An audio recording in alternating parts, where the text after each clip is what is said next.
আদর্শ ব্যবসায়ী হতে করণীয় কি? নসিহা করে উপকৃত করুন। নবী ও সাহাবায়ে কেরামগণের ব্যবসায়িক মূলনীতি কেমন ছিল? মাশাআল্লাহ, অত্যন্ত সুন্দর একটি প্রশ্ন করেছেন।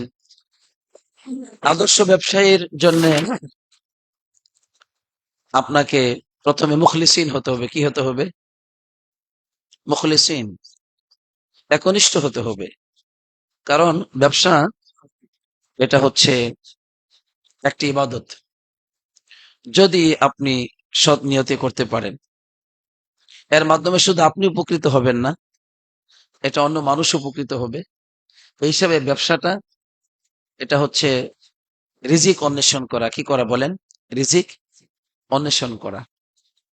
ব্যবসার মধ্যে বরকত রয়েছে বেশি। আল্লাহ নবী সাল্লাল্লাহু আলাইহি ওয়াসাল্লাম ব্যবসাকে পছন্দ করেছেন তার উম্মতের জন্য।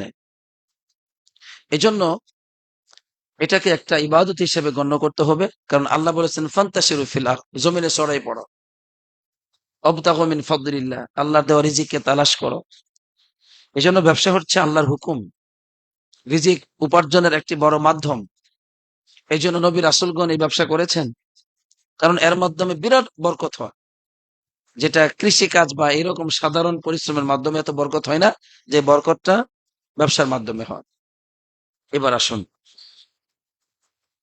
তাহলে আপনাকে হতে হবে মুখলিসিন। কি?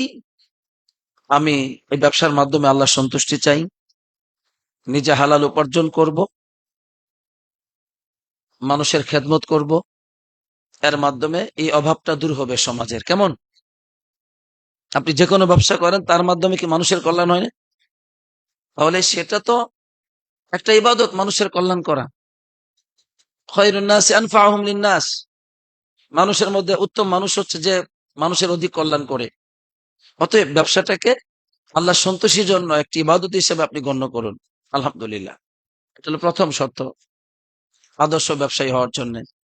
২, আপনি ব্যবসার মধ্যে কখনো ভেজাল মিশ্রণ করবেন না, কখনো ধোঁকাবাজি করবেন না। এজন্য হাদিসের মধ্যে এসেছে, যখনই কোনো দুইজন কোনো ব্যবসায়িক লেনদেন করে এবং সেখানে সব বর্ণনা করে দেয় স্পষ্টভাবে লেনদেনে, বলছে বুরিকা ফিহিমা, ওই ব্যবসার মধ্যে, ওই লেনদেনের মধ্যে আল্লাহ বরকত দান করেন।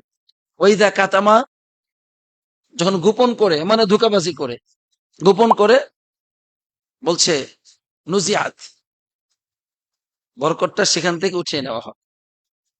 অতএব আপনার ব্যবসার মধ্যে থাকবে স্পষ্টতা, আপনার লেনদেনে থাকবে একদম স্পষ্টতা, মালের বিবরণ স্পষ্টভাবে বর্ণনা করবেন, দোষ থাকলে বর্ণনা করে দিবেন। এটা হবে আপনার আদর্শ ব্যবসায়ীর চরিত্র। আল্লাহ নবী সাল্লাল্লাহু আলাইহি ওয়াসাল্লাম একবার বাজারে গেলেন, গিয়ে দেখলেন উপরে ওই গম বা কিছু জব দেখা যায় উপরে ভালো রাখছে।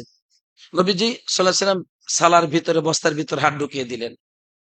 এরপরে সেখান থেকে ভিজা পেলেন। তখন বললেন, তুমি যদি এটা উপরে রাখতে, তাহলে এটা কল্যাণ হতো। মান গস্সা ফালাইসা মিন্না, যে আমাদের সাথে প্রতারণা করে সে আমাদের অন্তর্ভুক্ত নয়। তাহলে কি বুঝলেন? আপনার ভেজাল মালটি সুন্দর করে রেখে দিবেন। এগুলো এই মাল ভেজাল মিশ্রিত, এগুলো ঝামেলা ২ নাম্বার, এগুলো ১ নাম্বার। আপনি স্পষ্টভাবে ব্যবসা করবেন, বরকত কে দিবেন? আল্লাহ তাআলা দিবেন। আদর্শ ব্যবসায়ী হতে চাইলে কখনো অকল্যাণ কামনা করবেন না। পাশাপাশি আদর্শ ব্যবসায়ী হলে যদি লাভ হয়, আল্লাহ শুকর আদায় করবেন। লস হলে তাকদীরের প্রতি সবুর করবেন, বলবেন ইন্না লিল্লাহ, বলবেন কদ্দার আল্লাহু মা শা ফাআলা। আদর্শ ব্যবসায়ী হতে চাইলে প্রচুর পরিমাণে আল্লাহর কাছে আপনি দোয়া করবেন যে আল্লাহ আমার এই ব্যবসায় বরকত দান করো, আমার জন্য সহজ করে দাও, সাহায্য করো। এই সমস্ত নীতিমালা যদি আপনি পালন করতে পারেন, তাহলে নীতিমালা পালন করলে আপনি আদর্শ ব্যবসায়ী হতে পারেন। নবী রাসূলগণ এর উপরই তারা ব্যবসা বাণিজ্য করেছেন। আলহামদুলিল্লাহ। জাযাকুমুল্লাহু খাইরান, বারাকাল্লাহু ফিকুম।